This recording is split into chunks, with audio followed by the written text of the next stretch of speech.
तो हनुमान जी की पूजा से, तो अगर हम भगवान जी की पूजा करते हैं तो ये इससे हमारा ये जो अग्रेसिवनेस हो गया, चिड़चिड़ापन हो गया, ये हमारा बैलेंस होता है। अच्छा, कम होने लगता हाँ है। जी, बैलेंस अच्छा। होता है, जिससे कि मतलब हमारी चिड़चिड़ाहट नहीं आएगी। हम हनुमान चालीसा करें या हनुमान जी की आराधना करें, मंगलवार को हम प्रसाद चढ़ा दें। तो किसी का अगर ये ओवर डेवलप है, यानी कि बहुत टाइट है ये वाला हिस्सा हमारा, बहुत फूला फूला है, बहुत मतलब उठा हुआ है ये माउंट हमारा पर्वत, तो इसमें क्या है कि फिर हमें डोनेट करना चाहिए। जय सिया राम। जय सिया राम। सब सुख लहे तुम्हारी सरना, तुम रक्षक काहू को डरना। हनुमान जी कृपा कर दें भक्तों पे तो भक्तों के समस्त कार्य सिद्ध होने लगते हैं। किसी प्रकार की परेशानी जीवन में नहीं आती।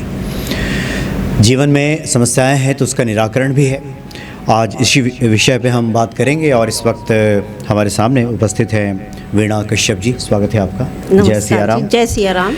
और आप तो हनुमान जी की पूजा आराधना करती हैं जी। साथ ही लोगों को सलाह भी देती हैं कि अगर जीवन में किसी प्रकार की कोई परेशानी हो तो वो सब भी ठीक किया जा सकता है। तो सबसे पहले तो ये बताइए कि हनुमान जी की पूजा आराधना करने से, खास करके आप ज्योतिषी भी हैं, उस दृष्टिकोण से अगर हम देखें तो भक्तों को क्या प्राप्त होता है? हनुमान जी को संकट मोचन भी बोलते हैं। तो जो हमारा ऊपरी जो हमारी नेगेटिव एनर्जी होती है उनको भी ये हमारे हर लेते हैं। तो ये मुझे हनुमान जी का सबसे बड़ा ये वो लगता है कि हनुमान जी इस युग में सबसे जो हमारे निकटतम है, जो हमारी उसको ले सकते हैं, हमारी संकट हर सकते हैं, तो ये हमारे हनुमान जी है कलयुग के। यानी अभी कलयुग में जो भक्तों के सबसे सन्निकट है जी, वो हनुमान तो वो जी हनुमान जी है। तो वो हम इनको लेके चलते हैं कि हनुमान जी हमारे कष्टों का निवारण करते हैं। जी। आप चूँकि कई बार जैसे आपसे बातें भी हो रही थी कि हनुमान जी की पूजा करने से पहला ये होता है कि व्यक्ति का जो मंगल है उसको शुभ प्रभाव देने लगता है। जी। तो इससे क्या बदलता है, उससे क्या होता है? जैसे कि हनुमान जी की पूजा करते हैं हम, तो जैसे कि हमें नेगेटिव होता है या नेगेटिव एनर्जी होती है या अग्रेसिव होता है या हमारा जैसे हमें प्रॉब्लम आने लगती है, जैसे मंगल को हम बोलते हैं कि मंगल हमारा हनुमान जी से रिप्रेजेंट होता है। तो मैं आपको थोड़ा सा पामिस्ट्री पे बताऊंगी। अच्छा, हस्तरेखा। अच्छा, हस्तरेखा विषय के लिए। हाँ जी। हाँ जी, हस्तों से बताऊंगी। तो ये हस्तरेखा में जो हम हाथ जो देखते हैं, ये हमारा जो होता है निम्न मंगल होता है। अच्छा, ये बीच वाला, ये अग्रेसिव वाला होता है। इससे हमें अग्रेसिवनेस आती है, चिड़चिड़ापन आता है। अच्छा। और इससे ही हम अपने जो हमारे घर फैमिली में जो हमारी चिड़चिड़ाहट निकलती है, हम फ्रस्ट्रेटेड होते हैं किसी पर या फैमिली पर, या हमारा नेचर दिखाता है। तो ये इससे हम देखते हैं कि मंगल अगर किसी का निम्न है, दबा हुआ है, लूज है, ये यहाँ पे ये हम देखते हैं। अच्छा। तो इससे लगता है कि उस व्यक्ति की बहुत उलझने होंगी, वो हर हमेशा पिसता रहेगा, फैमिली में प्रॉब्लम रहेगा। आप कह रहे हैं लूज मतलब गद्देदार हो? गद्देदार ये दबे। जी जी। अच्छा। बिल्कुल थुलथुला होता है, मतलब एक ऐसे लूज सा हम उसे प्रेस करेंगे तो वो दबेगा। अच्छा। तो ये हमारा होता है निम्न मंगल, यानी कि हमारा अपना सेल्फ, जो हमारा व्यक्तित्व है, ये उसको रिप्रेजेंट करता है। और ये जो मंगल होता है, ये हमारा होता है डिफेंसिव। अच्छा। डिफेंस, हम आगे बढ़ के किसी की फाइट में कूदते हैं, या हमारा बाहरी नेचर होता है, हम किसी की सपोर्ट कर सकते हैं, हम किसी को प्रोटेक्शन दे सकते हैं। तो ये हमारा बाहरी, हम हमेशा फाइट के लिए तैयार रहेंगे। हम हमेशा किसी की भी प्रॉब्लम को हम देखेंगे नहीं। हम घर में कम रहेंगे, हम बाहर ज़्यादा रहेंगे। हम बाहर जाके बढ़ चढ़ के हम हिस्सा लेंगे किसी भी चीज़ के लिए, किसी भी बाहर वालों के लिए, घर वालों के लिए। तो ये हमारा जो होता है ये बाहरी मंगल होता है। यानी वो ज़्यादा बढ़ चढ़ करके। जी हाँ, कुछ भी ये हमारा अंदरूनी है, ये हमारा व्यवहार है, ये हमारा नेचर है, जिसको हम अपना बोलते हैं। तो हनुमान जी की पूजा से, तो अगर हम भगवान जी की पूजा करते हैं तो ये इससे हमारा ये जो अग्रेसिवनेस हो गया, चिड़चिड़ापन हो गया, ये हमारा बैलेंस होता है। अच्छा, कम होने लगता हाँ है। जी, बैलेंस होता है, जिससे कि मतलब हमारी चिड़चिड़ाहट नहीं आएगी। हम हनुमान चालीसा करें या हनुमान जी की आराधना करें, मंगलवार को हम प्रसाद चढ़ा दें। तो किसी का अगर ये ओवर डेवलप है, यानी कि बहुत टाइट है ये वाला हिस्सा हमारा, बहुत फूला फूला है, बहुत मतलब उठा हुआ है ये माउंट हमारा पर्वत, तो इसमें क्या है कि फिर हमें डोनेट करना चाहिए। अच्छा, ये बताएं कि आप जो बता रही हैं, जी, भक्त जो आपको देख रहे हैं, क्या वो खुद महसूस कर सकते हैं? अपना बिल्कुल बिल्कुल। आप अपना हाथ देख, अपनी ये फिंगर देखिए, ये वाला, ये जो यहाँ से ये इतना हिस्सा, सिर्फ इतना, आप ये चीज हमारा शुक्र माउंट है, ये हमारा जुपिटर है। ये सिर्फ ये वाला हिस्सा जो होता है ये हमारा, ये अगर हम ऐसे लूज करते हैं तो ये देखिए, ये इसमें एक अंदर अंदरूनी क्या होता है कि एक अंदर का जो मन होता है, जो हमारा अंदर की जो फाइट करने का होता है या उसको निकाल नहीं पाते हैं। तो ये भीतरी जो उलझने होती हैं, वो अच्छा, प्रॉब्लम जो हमारी उलझने होती हैं, हम उसे एक्सप्रेस नहीं कर पा रहे हैं, लेकिन चिड़चिड़ाहट में निकलता है वो हमारा, अच्छा, फ्रस्ट्रेशन में निकलता है। हम वैसे नहीं बोलेंगे किसी को, हम अपनी बात बोलना चाह रहे हैं लेकिन हम मन मन में उसको कर मन जाएंगे, में ही उसको लिए रहेंगे और परेशान होते रहेंगे। बिल्कुल। और अगर ये हमारा उठा हुआ है, माउंट ऊंचा है, तो आप देखोगे वो व्यक्ति बहुत ही एकदम अग्रेसिव रहेगा, मतलब बोलने में तत्पर रहेगा, अपनी बात सबके सामने रख देगा आपसे। और जो प्रॉपर्टी का भी हम यही हिस्सा देखते हैं कि मतलब उसका जो मंगल अच्छा है तो उसको देखेंगे कि हम काफ़ी व्यक्ति प्रॉपर्टी में इंटरेस्ट लेता है, काफ़ी अच्छा वो उसको लाता है कि हम काफ़ी अर्न करें हम प्रॉपर्टी, या फिर यहाँ से हमारी जो रेखा निकलती है मंगल से, तो उसका कहीं ना कहीं ये चीज़ें व्यक्तित्व में आती हैं कि वो हर चीज़ को तो ये हनुमान जी की पूजा से ठीक किया जा सकता है? बिल्कुल, हनुमान जी की पूजा से ठीक किया जा सकता है। हनुमान चालीसा पढ़ते हैं हम, हनुमान जी की पूजा अर्चना करते हैं, हनुमान जी के व्रत करते हैं। अगर ओवर डेवलप होगा या बढ़ावा होगा, उसमें हम क्या करते हैं, पूजा तो कर सकते हैं, पूजा से भी ठीक होता है ये, लेकिन उसमें क्या होता है, हम दान करते हैं। अच्छा, मंगल दान के, करते हैं, जैसे अच्छा। लाल मसूर की दान कर दी हमने हनुमान जी के वहाँ मंदिर में जाके, हनुमान जी को हमने चोला चढ़ा दिया, या हनुमान जी को जाके हम जो भी प्रसाद होते हैं अपनी इच्छा श्रद्धा अनुसार, जिसका जैसा वो होता है वो उस हिसाब से वो कर सकता है।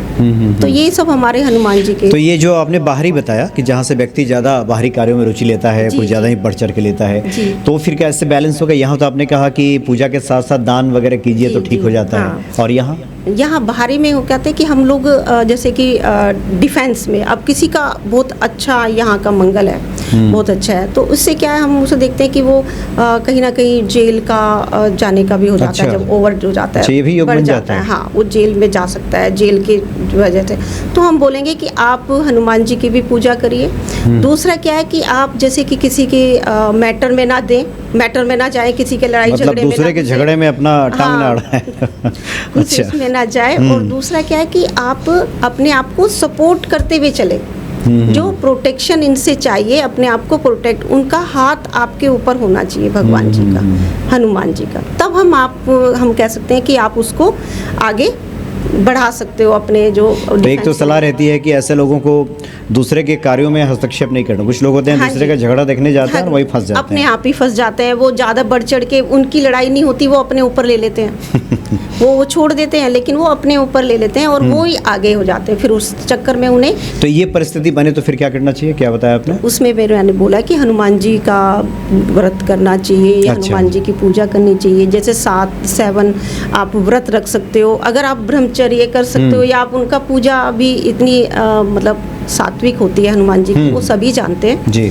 तो उसमें ये बोल सकते हैं कि भाई आप अगर हनुमान चालीसा 7 बार हनुमान चालीसा पढ़िए, या आप सात्विक अपना विचार रखिए, जो आप गाली या क्रूर जो तुम्हारे वाणी है, गुस्से वाला, क्रोध वाला, उसको थोड़ा शांत रखो, विनम्रता रखिए। बिल्कुल। अच्छा, ये बताएं कि आपके सामने भी तो लोग मिलते होंगे, कहते होंगे कि नहीं नहीं हम तो हनुमान जी की पूजा कर रहे हैं, दान भी कर रहे हैं, फिर भी ठीक नहीं हो रहा, पता नहीं क्यों हनुमान जी सुन नहीं रहे। हाँ, फिर ऐसे ये लोगों को क्या होता है बताते कि हैं? देखो, या एक पहले हमें अपने इष्ट देव को भी लेना चाहिए अच्छा। साथ में। हमारे इष्ट देव क्या हैं, तो हमें उनकी भी आराधना करनी चाहिए। हमारे पितृदेव भी होते हैं। अभी हनुमान जी ठीक है, हमारे हनुमान जी रक्षक हैं, जैसे कि हम बोलते हैं तुम रक्षक काहू को डरना, तो ठीक है, आप वो रक्षक है, तो वो हमारे बल के प्रतीक है, वो हमारा बल है। लेकिन हमारा जो अंदरूनी, जो हमारे पितरों से मिला है, जो हमारे उससे मिला है, हो सकता है कहीं ना कहीं हम उसमें कमी अच्छा, कर उधर रहे से भी कुछ दिक्कत हो हैं। हाँ, सकती है। उसमें कमी कर रहे हैं। और जैसे कि हम सिर्फ हनुमान चालीसा पढ़ रहे हैं, लेकिन भगवान राम की हम स्तुति नहीं कर रहे, तो वो ही जब हमें सपोर्ट करेंगे, जब आप राम जी की भी पूजा करोगे, या जैसे राम जी की स्तुति करोगे, या राम राम का पाठ करोगे, तो तब हमें ये बिल्कुल पूरा बल देंगे, पूरा सपोर्ट करेंगे। अच्छा, आपने सही चर्चा की कि आजकल के समय में देखा जाता है बहुत सारे प्रश्न भी आते हैं कि एक तो लोग हैं कि अपनी बात कह नहीं पाते, एक प्रकार के ऐसे भी लोग हैं जो खुद को एक्सप्रेस नहीं कर पाते, रख नहीं पाते लोगों के सामने, जी। अंदर ही अंदर घुटते रहते हैं, डरे रहते हैं। एक होते हैं, कुछ ज़्यादा ही होते हैं। इन दोनों की आपने चर्चा की जी जी और ये आजकल की मुझे लगता है कि बहुत ये विकट समस्या है। जी। तो ऐसे लोगों को तो हनुमान जी की शरण में जाना ही बिल्कुल जाना चाहिए। बिल्कुल हनुमान जी के उन्हें नियम बना लेना चाहिए कि हर मंगलवार को जाएं, हनुमान जी को चोला चढ़ाएं। और मेरे ख्याल से हनुमान जी का चोला चढ़ाने का होता है कि आप एक दिन पहले जाओ, मंदिर में जाओ, चोले का सामान जो पूरा सामान होता है हनुमान जी का चोला, वो शाम को दे के आओ। पंडित जी को जाओ, बोल के आओ कि आप हमारा चोला सुबह चढ़ा देना। तो शाम को जाके आप दे के आओगे तो अगले दिन आप जब आप जाते हो सुबह नहा धो के फ्रेश होके आप जाओ और हनुमान जी का जो चोला चढ़ा हुआ है उस पे दर्शन करो, हनुमान चालीसा पढ़ो और उनका जो टीका होता है सिंदूर का टीका अपने माथे पे लगा के ले। और एक भी ये भी कर सकते हैं, उनका सिंदूर लेके आओ और अपने स्वास्तिक बना लो एक किसी कागज पे, वाइट पेपर पे, और उसको बना के स्वास्तिक को अपनी जेब में, अपने पॉकेट में हमेशा रख सकते हो। उससे जो तुम्हारे काम रुके हुए हैं, जो तुम्हारा अग्रेसिवनेस है, जो भी आपकी जो प्रॉब्लम्स है वो कहीं ना कहीं थोड़ी कम होगी।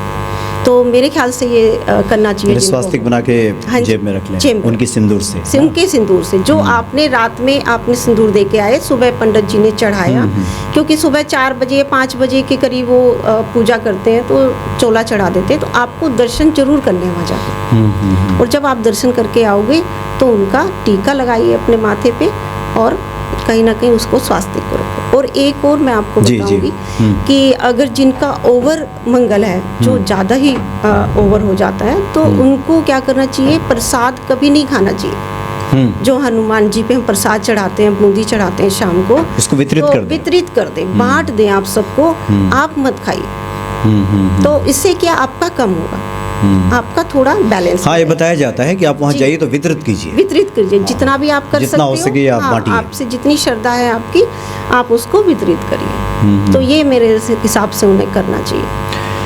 जी जी। आज तो ये पहला परिचय है आपका भक्तों के साथ। आगे हनुमान जी की प्रेरणा रही तो अन्य विषयों पे भी हम आपसे विस्तार से बात करेंगे। और आपने आज काफ़ी अच्छी जानकारी दी कि जो लोग भी मंगल दोष से पीड़ित हैं, और आपने तो हाथों से बता दिया कि ऐसा अगर है तो फिर आपको हनुमान जी की शरण में जाना चाहिए। तो मंगल जनित जो दोष और पीड़ा की वजह से आपके जीवन में परेशानी आ रही है, वो सब परेशानियाँ हनुमान जी की कृपा से दूर हो जाएगी। चलिए, बहुत बहुत धन्यवाद आपका।